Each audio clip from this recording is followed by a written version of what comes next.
Hello दोस्तों, आज की हमारी कहानी है चरित्रहीन बहू पार्ट 4।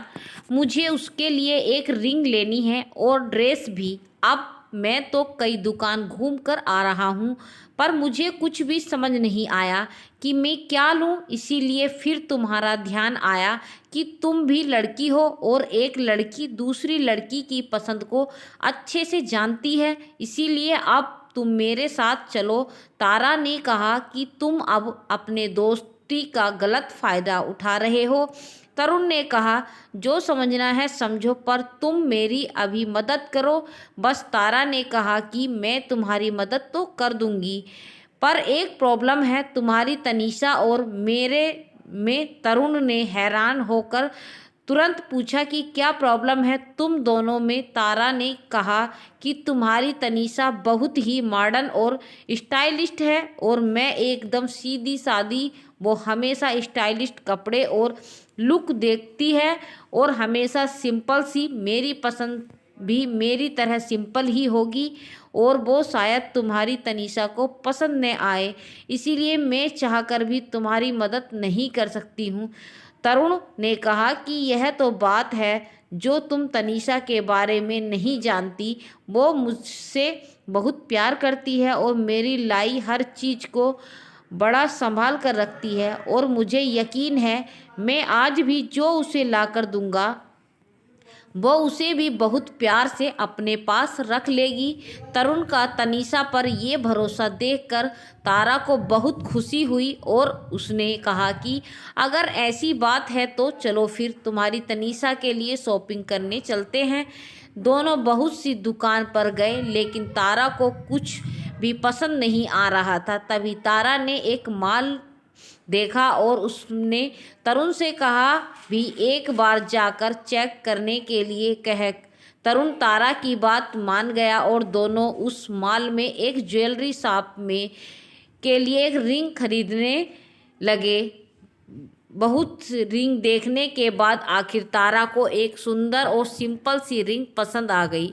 तरुण ने जब उसका प्राइस पूछा तो उस रिंग का दाम बहुत ही कम था। इसीलिए तरुण ने तारा को एक महंगी रिंग पसंद करने के लिए कहा, जिस पर तारा ने कहा कि खूबसूरती पैसे की चमक से नहीं बल्कि सादगी की चमक से होती है, इसीलिए मैंने रिंग पसंद की है, रिंग की कीमत नहीं। तारा की ये सादगी तरुण का दिल हर बार छू जाती थी। अब रिंग तो फाइनल हो गई थी, बस बची थी तो तनीषा के लिए एक सुंदर सी ड्रेस। और उस मॉल में ड्रेस की बहुत अच्छी शॉप थी, इसीलिए तरुण ने तारा को वहीं एक ड्रेस पसंद करने को कहा।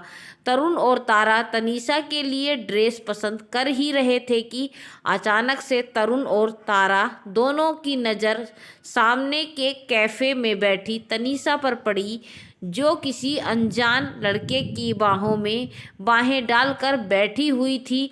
तरुण को ये देखकर तनीषा पर यकीन नहीं हुआ, इसीलिए उसने तुरंत तनीषा को कॉल किया और उससे पूछा कि वो कहाँ है। तो तनीषा ने उससे झूठ बोल दिया कि वो अपने बड़े पापा को हॉस्पिटल देखने आई है, उसकी तबीयत बहुत ख़राब है और वो घर जाकर तरुण से बात करेगी। और इतना कहकर तनीषा ने तरुण का फ़ोन काट दिया। लेकिन सामने खड़े तरुण को तो अपनी मोहब्बत तनीषा के इस धोखे पर यकीन ही नहीं हो रहा था। तारा को कुछ भी समझ नहीं आ रहा था कि वो तरुण को कैसे संभाले और वो अपने ही मन में सोच रही थी कि क्या इस वक्त मेरा तरुण को संभालना या उससे कुछ भी कहना सही होगा, क्योंकि मेरे दिल में तरुण के लिए क्या जज्बात है ये बात तरुण जानता है। और अगर उसकी गर्लफ्रेंड के धोखे के बाद अगर मैं उससे कुछ भी कहूँगी तो उसे ऐसा न लगे कि मैं इस धोखे का फ़ायदा उठा रही हूँ। इसीलिए मुझे बिना कुछ बोले ही यहाँ से चले जाना चाहिए। तारा ने तरुण से कुछ कहा नहीं, पर वो रिंग का बॉक्स तरुण को देकर वहाँ से चुपचाप चली गई। और तरुण इस हालत में नहीं था कि वो तारा से कुछ भी कह पाए। जब तक तनीषा उस लड़के के साथ उस कैफ़े में थी, तब तक तरुण भी वहीं था और उन दोनों की हरकतों को बर्दाश्त कर रहा था, पर जब उस लड़के ने तनीषा को किस किया तब तरुण से रुका नहीं गया और वो तुरंत तनीषा के पास गया और उससे पूछा कि तो ये तुम्हारे बड़े पापा और ये तुम्हारा हॉस्पिटल। तनीषा कुछ बोलती उसके पहले ही तरुण ने तनीषा को एक थप्पड़ मारा और रिश्ता ख़त्म करके वहाँ से चला गया। इधर तारा को भी तरुण के साथ जो हुआ था उसके लिए बहुत बुरा लग रहा था और उससे भी ज़्यादा इस बात का कि वो तरुण के इस नाजुक वक्त में उसके साथ नहीं है।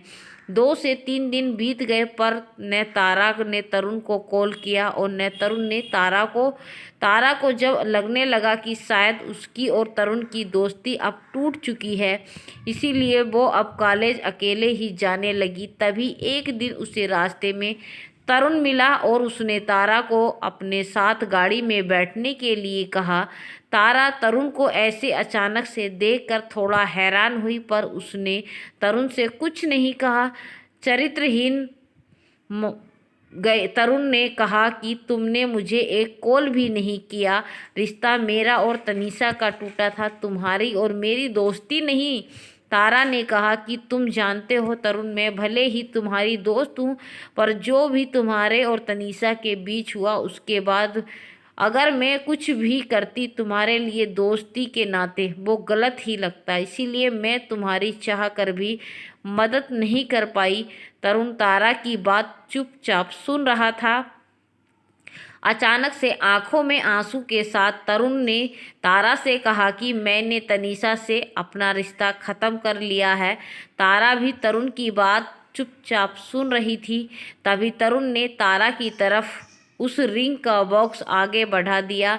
ये देखकर तारा ने कहा कि ये रिंग तुम मुझे क्यों दे रहे हो? इसे तो तुम्हें उसी दुकान में वापस कर देनी चाहिए थी। तरुण ने कहा कि जब इसका असली हकदार मिल गया है तो फिर मैं उससे उसका अधिकार कैसे छीन सकता हूँ? तारा ने हैरानी से तरुण की तरफ देखा। तभी तरुण ने तारा से अपने प्यार का इजहार करते हुए कहा कि हाँ तारा, मुझे तुमसे प्यार हो गया है। मुझे पता है कि तुम्हें ऐसा लग रहा होगा कि मेरा तनीषा से ब्रेकअप हो गया है, इसीलिए अब मैं तुम्हारे पास आ रहा हूँ।